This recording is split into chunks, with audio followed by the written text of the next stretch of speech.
ইরানের সর্বোচ্চ জাতীয় নিরাপত্তা পরিষদের সচিব আলী লারিজানি বলেন, সংবিধান অনুযায়ী নতুন সর্বোচ্চ নেতা নির্বাচিত না হওয়া পর্যন্ত দায়িত্ব পালনের জন্য একটি নেতৃত্ব পরিষদ গঠন করা হয়েছে।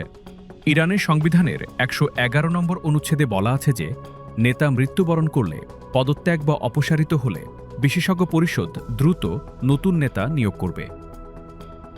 ততক্ষণ পর্যন্ত রাষ্ট্রপতি, বিচার বিভাগের প্রধান এবং গার্ডিয়ান কাউন্সিলের একজন ইসলামী আইনজ্ঞকে নিয়ে গঠিত একটি অস্থায়ী পরিষদ সর্বোচ্চ নেতার দায়িত্ব পালন করবে। পরিষদের কোনো সদস্য দায়িত্ব পালনে অক্ষম হলে তার পরিবর্তে নতুন সদস্য নির্বাচিত হবে। লারিজানি আরও বলেন, ইরানকে খণ্ডিত করা ষড়যন্ত্র মোকাবেলায় সশস্ত্র বাহিনী ব্যাপক চেষ্টা চালিয়ে যাচ্ছে এবং এই পরিস্থিতিতে সবাইকে তাদের পাশে দাঁড়াতে হবে। তিনি জানান, গতকাল ইরানি ক্ষেপণাস্ত্র যুক্তরাষ্ট্রের ঘাঁটি ও ইসরায়েলি লক্ষ্যবস্তুতে নিক্ষেপ করা হয়েছে, যা ছিল তাদের জন্য যথেষ্ট কঠোর।